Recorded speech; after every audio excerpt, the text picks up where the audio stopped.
Welcome to the episode 11 Reality Podcast. I am your host, Ricky Valero. On today's episode, we're continuing our trek through season 2 of The Traitors. The game of deceit has returned on Peacock, and we have been dwindling down the craziness that this season has provided us. Dare I say that I believe that this is better than season 1. We've had a lot of twists and turns. Last week's episode provided to have some twists and turns of its own as they threw us for a loop by not having the round table. By the group had a chance to spare somebody from murder. Obviously, we saw the names dwindle down to Parvati, Bergie, Trishelle, Kate, and MJ. Those are the 5 remaining people the Traitors could murder. Who does the Traitor murder? How much pot money did they add to the pot this week? And who was banished? I break down everything that happened on tonight's episode of The Traitors, episode 8. Before we dive in, thank you guys so much for the continued support of the Love and Reality podcast. Obviously, there is a lot going on in the world of reality TV right now, so I thank you guys for the continued support because I've got 2-3 episodes dropping at a time right now. It is a mass chaos. So if you subscribe to the show, you have been seeing way more content than ever before right here on the Love and Reality podcast, whether it's on the YouTube or whether it's on the podcast. Thank you guys so much. I can't thank you guys enough for listening to me ramble on and on about how much I love these reality TV shows. But without further ado, let's go ahead and dive right into episode 8. CT knows that Trishelle is still upset with him because of not picking her. Obviously, he could have saved her and lit the fire and saved her from the banishment.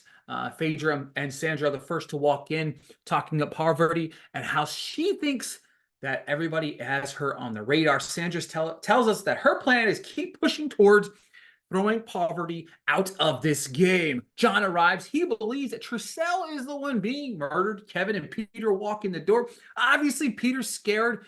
One of his 2 people are going to walk out the door today. The thing about this is when we see this continue on in episode 8, was Peter continues to overplay his hand. He overplays his importance.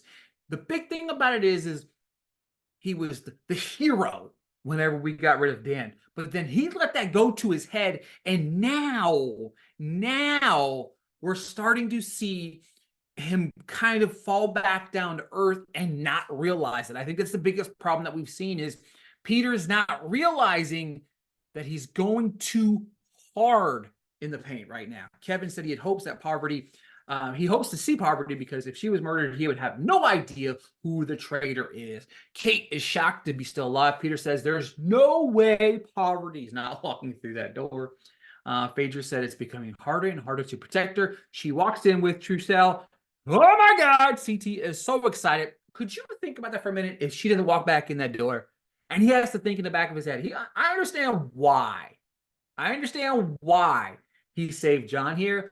But if that led to Trishelle being eliminated, it would have broke his heart. So obviously, the Traitors had to select between Parvati, Bergie, Trishelle, Kate, and MJ.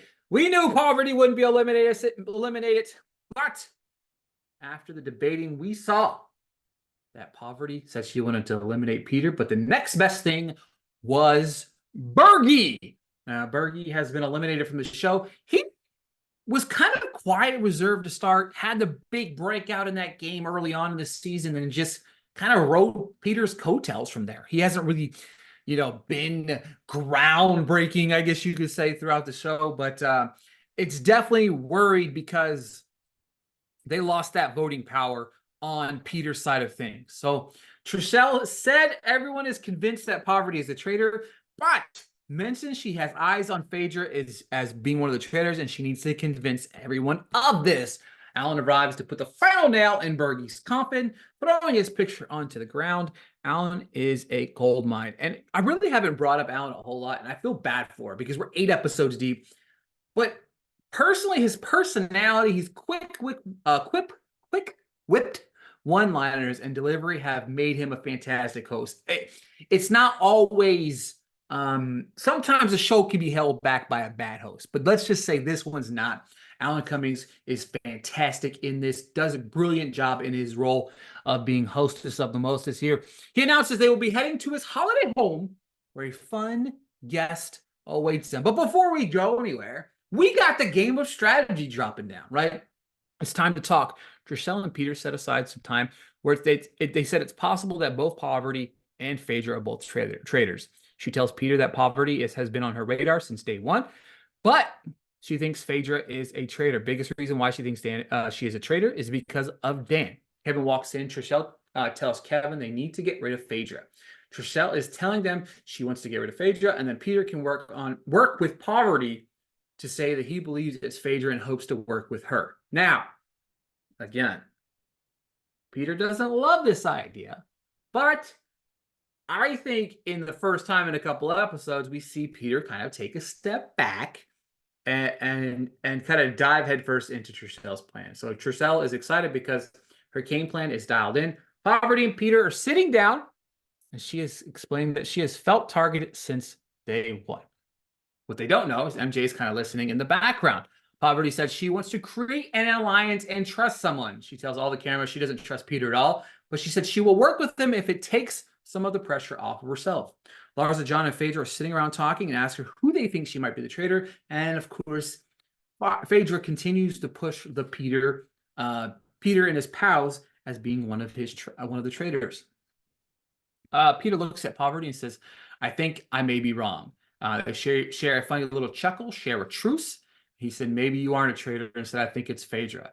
And says he thought they were working together. He says, "Why don't they work together now and get Phaedra and get them off Poverty's back?" Poverty tells the camera she doesn't want to throw Phaedra under the bus, but she wants to stay in the game. The problem is, anybody that's come at Phaedra has come out missing. Of course, we saw that with Dan. So what happens tonight at the table? We'll get to that in a little bit. Of course, obviously, we can't talk about that yet. But on the ride over, Poverty's talking about how Trishelle's talking about Poverty, how she doesn't think she's a traitor anymore. John and Sandra are still in the car. Trishelle begins to unpack her entire ammunition against her. Sandra isn't convinced that Poverty is innocent. The car pulls up to an extremely weird cabin. I mean, this thing looked like it was straight out of a horror movie, like Cabin in the Woods. Like, this is what I thought it was. It was Cabin in the Woods style for sure. Dr. Will has arrived, which is one of the most devious game players in Big Brother history. He mentions that Alan has made the cabins into something really unique and tells them to step in and make themselves at home. Now, obviously, you know you're walking into a trap. Duh. And once they do enter the cabin, Dr. Will locks them all in and says the best part of the place is trying to find their way out. He tells them to make themselves at home. Up to $20,000 of gold is made available. They have 30 minutes to escape, and every person that doesn't escape, they will reduce their winnings by $1,000. So we got a little escape room action. Let me explain something to you. As I watch this is no escape room that I would ever do in 1.3 million years. However, anybody that wants to quit can say the safe word of haggis, and they will be escorted out of the game. Obviously, if they do that, $1,000 will be removed from whatever the goal they do retrieve. The team starts to ransack the place looking for an escape route. They have a tunnel. However, there's a button. If they click this button, the lights in the house go out, but the tunnel lights up. So it's a balance of either or. So we got Trishelle and CT power through the tunnel together. Trishelle said it's gross, but she said she won Fear Factor. Something I did not know about Trishelle. Like, Trishelle must be like a boss-ass bitch that I didn't know about. So my bad for not recognizing your game there, Trishelle. That being said, we had a chain of events where maggots, frogs, stuff was being sprayed at them. Anytime that something like the lights would flip off in one area and turn on in the other area, the area that was dark, stuff would just pile in us, maggots and bugs and gross. So it was just absolutely disgusting. Kate quits her job with the lights because she sees a trapdoor and convinces Kevin to take the job.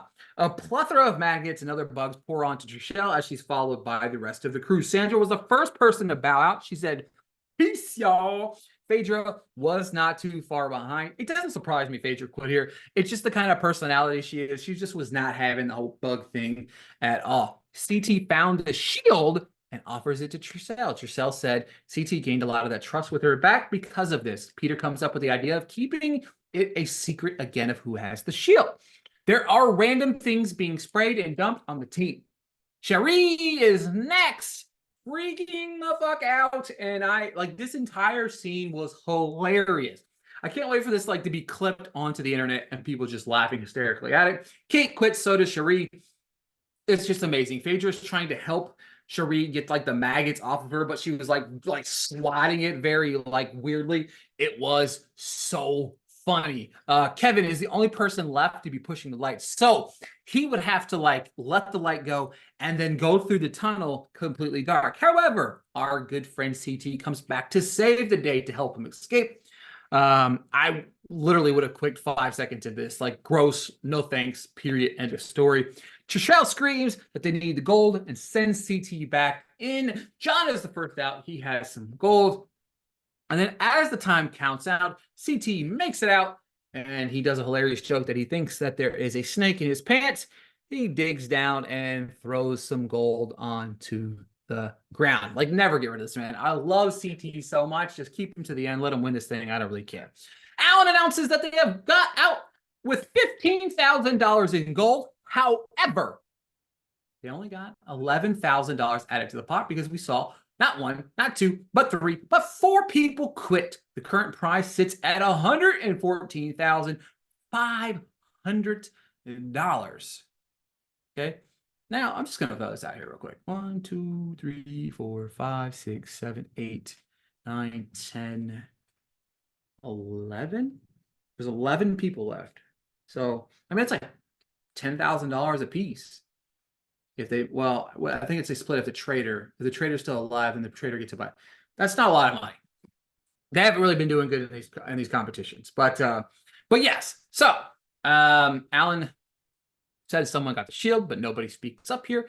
CT jokes with Kevin, asking him how do you feel to get dumped by 4 girls at one time, and he had a funny clip in return saying it was his high school days. He said in his high school days that was normal for him. Peter tells Poverty that they will have the votes and she will be safe tonight. She sits with Johnson to convince him that she was a faithful. Poverty brings on a Emmy-worthy performance, brings out the waterworks. She claims trusting Dan. It caused her to have this big target on the back. John said this is the first time he's observed her emotional and said nobody has revealed greater guts more than her.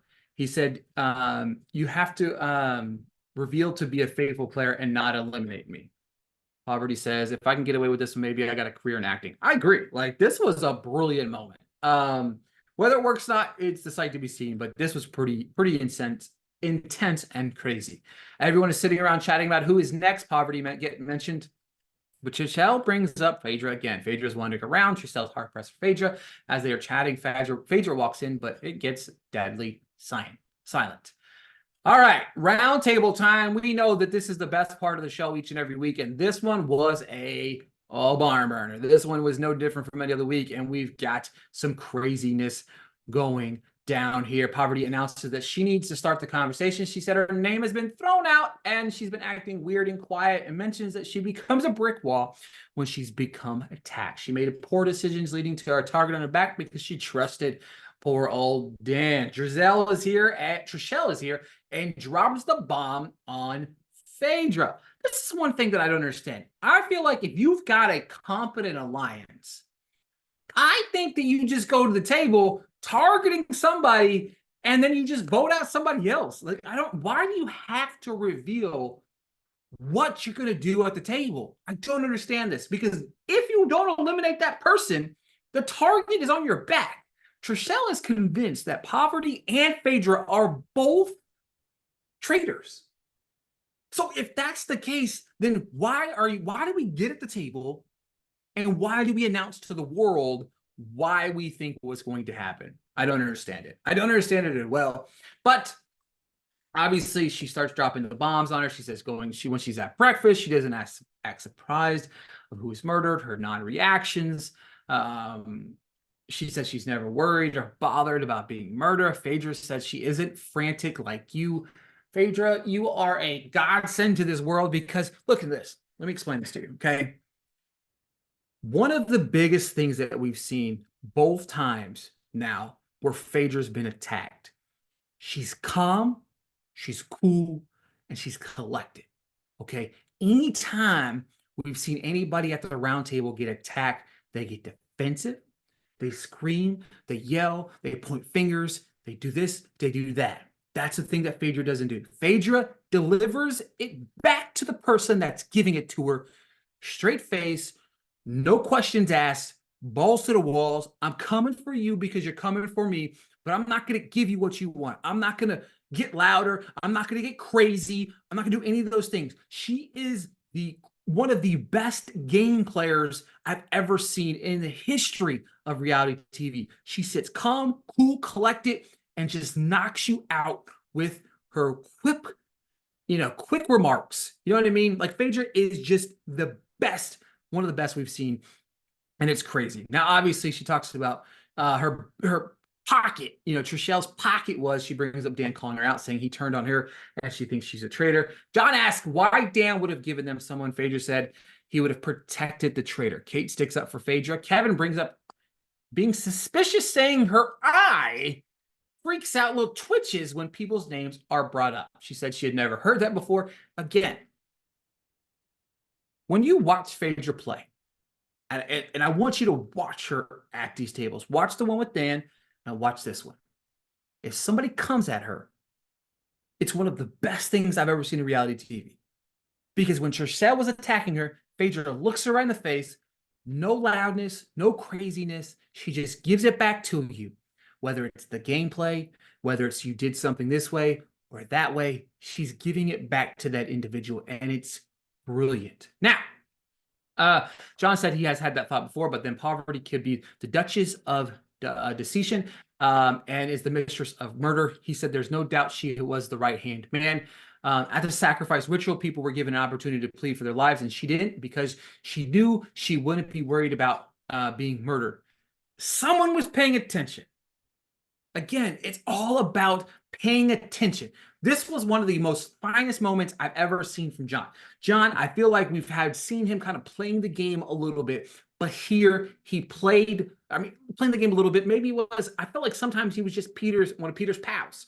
But John paid attention to a little detail, relying on him to understand, oh, she didn't fight for survival because maybe she's a traitor, didn't have to fight for it. Again, she fights back saying she was stuck around because of the traitors, because of keeping around. Here we go.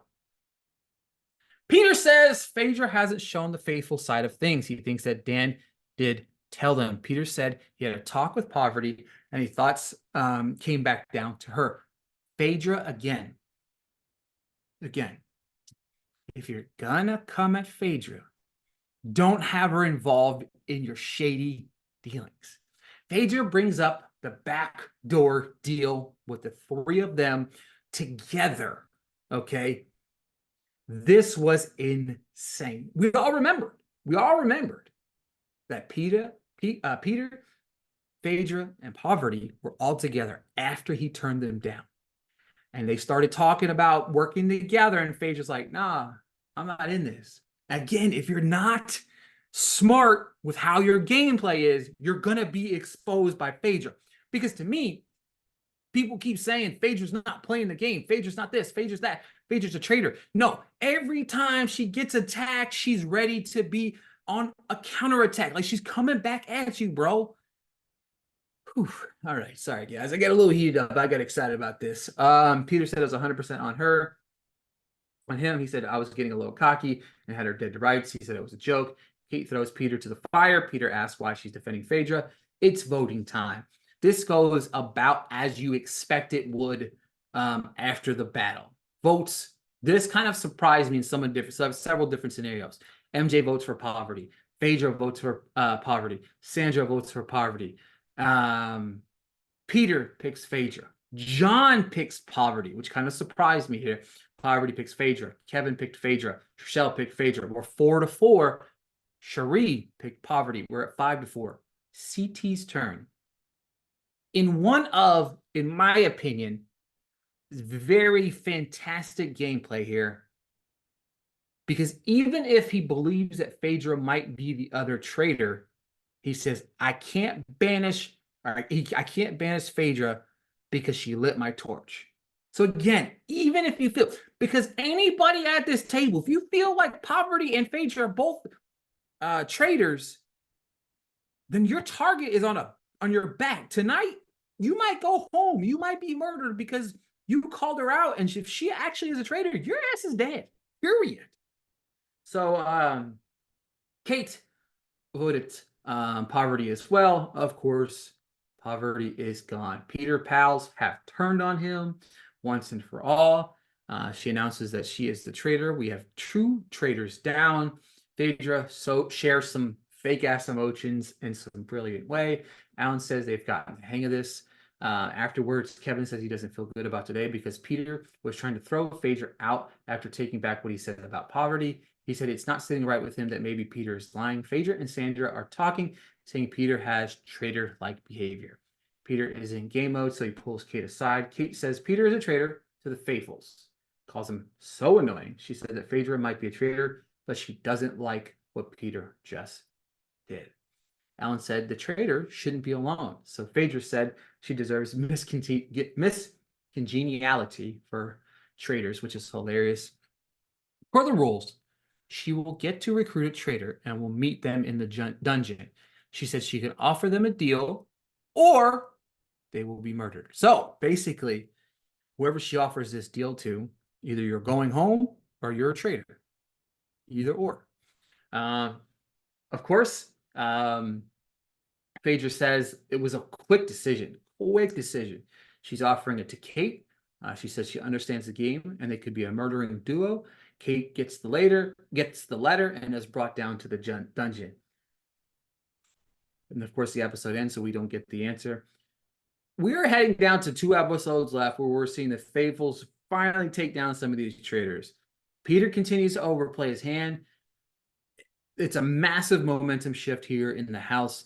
I really feel like I would be shocked if Peter is not gone at the next roundtable. It blows my mind. These roundtables have become must-see television, folks. And that's it for my recap of season 2, episode 8 of The Traitors. I loved this show so much. It's one of the best shows on TV. It's really become must-watch TV each and every week. So thank you guys so much for listening to another episode. I will be back next week. And if you're listening still, make sure to check out my recaps and breakdowns of Love is Blind season 6, episodes 1 through 3 and 4 through 6.